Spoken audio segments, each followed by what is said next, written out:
Hoje eu vou falar sobre as vias da sensibilidade.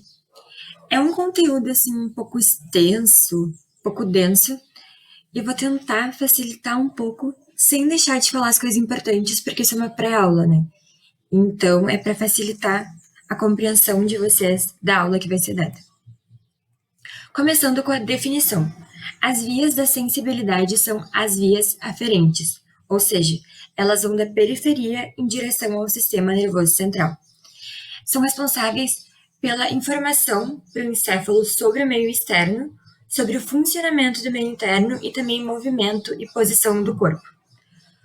Elas vão funcionar a partir de receptores na periferia que vão converter um estímulo sensorial em um potencial de ação, ou seja, em uma informação que pode ser interpretada pelo encéfalo. Elas são de dois tipos: as conscientes cerebrais e as inconscientes cerebelares. As conscientes vão ser formadas por 3 neurônios, enquanto as inconscientes vão ser formadas por 2 neurônios. Antes de começar a aula propriamente dita, eu vou dar uma revisãozinha sobre medula, porque esses termos eles vão ser bastante usados, então só para vocês se relembrarem. A sensibilidade ela é de dois tipos, geral e especial. A sensibilidade especial seria visão, audição, olfação, paladar. E a sensibilidade geral é de dois tipos, estereoceptiva e proprioceptiva. A sensibilidade estereoceptiva é a sensibilidade superficial. Ela pode ser protopática, que é contato, dor e temperatura, e epicrítica, que seriam as características mais específicas do objeto. A proprioceptiva, ela é responsável por localizar a posição e movimento das diferentes partes do corpo sem necessitar da visão para isso. Então, seria conseguir caminhar de olhos fechados, apontar a ponta do nariz sem enxergar. Ela pode ser tanto consciente quanto inconsciente. Esses termos, eu vou citar bastante eles, não que a definição específica vá alterar alguma coisa no entendimento da aula, é só para vocês não ficarem pensando, o que é isso? Então, eu vou relembrar. O trato é um feixe de fibras nervosas com a mesma origem, função e sentido. O fascículo é só um trato mais compacto. O leminisco é um conjunto de fibras sensitivas. O funículo é uma parte da substância branca da medula espinhal, por onde vai transitar vários tratos ou fascículos. A comissura são quando fibras nervosas cruzam perpendicularmente o plano mediano e têm direções opostas, que seria o que acontece na medula espinhal. A decussação são quando as fibras nervosas cruzam obliquamente o plano mediano e que tem a mesma direção. Então, seria ali a decussação das pirâmides, o quiasma óptico também. Depois eu mostro imagens que dá para ver melhor isso. As vias conscientes, elas são muito semelhantes entre si. Então, eu vou dar primeiro uma visão geral para a aula ficar menos repetitiva. O primeiro neurônio, ele está sempre localizado num gânglio sensitivo do sistema nervoso central. É um neurônio pseudo-unipolar que se bifurca em um prolongamento central que vai entrar no sistema nervoso central, na medula espinhal, pela raiz dorsal, e um prolongamento periférico que vai estar em contato com o receptor.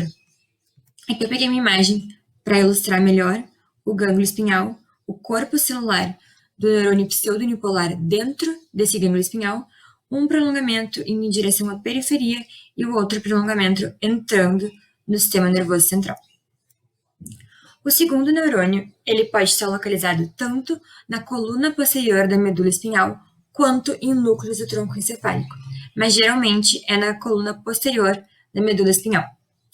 Esses prolongamentos eles vão sempre cruzar o plano mediano e vão formar um feixe ou um leminisco. O terceiro neurônio ele vai estar localizado no tálamo, no núcleo ventral posterolateral. Eu não vou ficar repetindo que é o núcleo ventral posterolateral, mas é sempre o núcleo ventral posterolateral, exceto na via trigeminal, que eu não lembro se você tem que saber, então eu acabei não colocando aqui para não ficar mais extenso ainda. Os prolongamentos desse neurônio vão em direção à área somistésica do córtex cerebral, que ali é o giro pós-central do córtex. Então, começando com as vias da pressão e trato pratopático. O primeiro neurônio está localizado no gânglio espinhal, tem aqui um segundo prolongamento que eu não coloquei em contato com o receptor. Esse primeiro neurônio emite axônios em direção ao corno posterior da medula, onde faz sinapse com o segundo neurônio, que cruza o plano mediano, vai em direção ao funículo anterior e inflete cranialmente. Quando ele inflete, ele passa a ser chamado de trato espinotalâmico anterior. Esse axônio vai em direção ao tálamo, onde faz sinapse com o terceiro neurônio que emite prolongamentos em direção ao córtex. Depois tem as vias da dor e temperatura. Primeiro neurônio no gânglio espinhal, axônios em direção ao corno posterior da medula, sinapse com o segundo neurônio, cruza o plano mediano, vai em direção ao funículo lateral, inflete cranialmente e vira o trato espinotalâmico lateral, e vai em direção ao tálamo, sinapse com o terceiro neurônio, que emite prolongamentos em direção ao córtex. Isso tudo que eu falei vai estar no slide de aula que eu mandei. Eu preferi fazer assim, só colocar um desenho e explicar esse desenho, mas no que eu enviar no WhatsApp tem tudo escrito que eu acabei de falar. E agora eu vou ressaltar os pontos importantes que você tem que realmente lembrar. Os tratos espinotalâmicos, eles são responsáveis pela sensibilidade estereoceptiva protopática. O anterior é contato e pressão, e o lateral, dor e temperatura. E esses dois tratos, eles vão formar o lemnisco espinhal no nível da ponte. É isso que você tem que saber. Agora, as vias de propriocepção consciente, tato epicrítico e sensibilidade vibratória. Essa aqui é a última via consciente. Então, o que faltou de consciente? Eu falei da sensibilidade estereoceptiva protopática. Não tinha falado da epicrítica, então vem a epicrítica aqui. E também a propriocepção consciente. A sensibilidade vibratória, até onde eu sei, é uma parte da propriocepção, mas por algum motivo falam separado, então eu coloquei. Primeiro neurônio vai estar localizado no gânglio espinhal. Aí ele vai infletir cranialmente e se transformar nos fascículos grácil e cuneiforme, vai fazer sinapse com os núcleos grácil e cuneiforme do bulbo. As fibras arqueadas internas vão cruzar o plano mediano, vai seguir cranialmente em direção ao tálamo. E o tálamo vai emitir prolongamentos em direção ao córtex. Então, o que você tem que saber sobre os fascículos grácil e cuneiforme? Eles juntos vão formar o lemnisco medial. O fascículo grácil é responsável pela sensibilidade do tronco inferior e dos membros superiores, e o cuneiforme do membro superior e do tronco superior. Para decorar, cuneiforme cabeça, cima, tudo certo. Diferente da maioria, o segundo neurônio não está localizado na medula espinhal, e sim em núcleo do tronco encefálico, os núcleos grácil e cuneiforme do bulbo.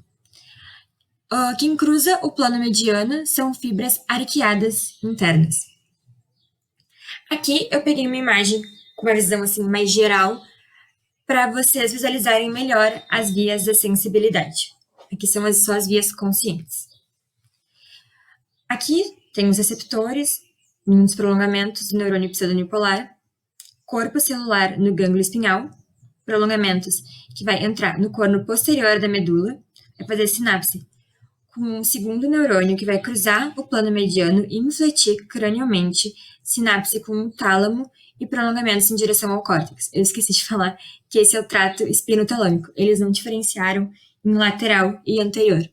Agora, os fascículos grácil e cuneiforme, também receptores na periferia, corpo celular no gânglio, prolongamentos em direção aos núcleos grácil cuneiforme do bulbo, não é na medula espinhal, vai cruzar o plano mediano nessa altura, prolongamentos em direção ao tálamo, onde tem a segunda sinapse, e depois ao córtex cerebral. A decussação é aqui ao nível do bulbo, mas essa não é a decussação das pirâmides que a gente conhece. Elas fazem parte da via da motricidade. Essa aqui é a decussação do lemnisco medial. Eu vou falar das vias inconscientes que são responsáveis pela última sensibilidade geral que faltou, que é a propriocepção inconsciente, começando pelo trato espinocerebelar posterior. O primeiro neurônio está localizado num gânglio espinhal, vai emitir axônios em direção ao corno posterior da medula. Esse segundo axônio, ele está no núcleo torácico. Esses axônios vão em direção ao funículo posterior, que vai infletir cranialmente como trato espinocerebelar posterior e fazer a sinapse com o córtex cerebelar. Ele vai entrar pelo córtex cerebelar, pelo pedúnculo cerebelar inferior. Como vocês podem ver, essa via ela é toda do mesmo lado, ela não cruza o plano mediano. Então aqui, o corpo celular, o axônio, ele parte do lado direito e o córtex cerebelar é do lado direito. O trato espinocerebelar anterior é um pouco diferente. O primeiro neurônio, o primeiro corpo celular, está localizado no gânglio espinhal, que vai emitir prolongamentos em direção ao corno posterior da medula, onde vai fazer a primeira sinapse. Esse neurônio vai cruzar o plano mediano em direção ao funículo anterior, que vai infletir cranialmente como trato espinocerebelar anterior. E esse axônio, ele vai em direção ao córtex cerebelar. Mas antes de entrar no córtex cerebelar, ele vai cruzar o plano mediano. Então, ele vai voltar para o lado de origem. Começou no lado direito, cruza para o lado esquerdo e volta para o direito de novo. E vai entrar no córtex cerebelar pelo pedúnculo cerebelar superior, tá? Então, como essa via cruza duas vezes, a via ela continua sendo homolateral, igual o trato espinocerebelar posterior. Isso é bem importante que você saiba. Enquanto o córtex cerebral, de um lado, controla o lado oposto, o córtex cerebelar tem controle sobre o mesmo lado. Então, aqui as partes importantes que você tem que saber. Trato espinocerebelar posterior é direto, enquanto o trato espinocerebelar anterior é cruzado. O posterior entra pelo pedúnculo cerebelar inferior, no cerebelo, e o anterior pelo pedúnculo cerebelar superior. Para mim, assim, é semelhante posterior, inferior e anterior e superior, então é assim que eu lembro. Importante sobre o trato espinocerebelar anterior é que, embora ele cruze, ele vai cruzar de novo. Então, a via continua sendo homolateral. Eu trouxe aqui, de novo, uma imagem mais geral para ajudar na compreensão. Essas imagens são do Sobota. E ele tem umas imagens bem legais de vias. Eu fiquei um pouco receosa de trazer essa, porque o trato espinotalâmico anterior, ele não tá cruzando de novo. Mas acreditem em mim, ele cruza e é assim que a gente aprende. Eu não sei por que essa imagem tá assim. Não sei se é antigo ou mais recente do que a gente aprende, eu não faço ideia. Mas para a prova, pelo menos você tem que saber que ele vai cruzar de novo. Então vai continuar desse lado. Não sei. Mas aqui mostrando como funciona. O primeiro neurônio no gânglio espinhal vai fazer uma sinapse com o segundo neurônio na medula, vai cruzar, vai em direção ao cerebelo, era para cruzar de novo, mas aqui está mostrando que a anterior é pedúnculo cerebelar superior, e isso eu achei legal de mostrar. Aqui é a segunda, primeiro neurônio no gânglio espinhal, sinapse com o segundo neurônio aqui no núcleo torácico posterior, vai infletir cranialmente como trato espinocerebelar posterior e vai entrar pelo pedúnculo cerebelar inferior. E é isso que você tem que saber de vias de sensibilidade.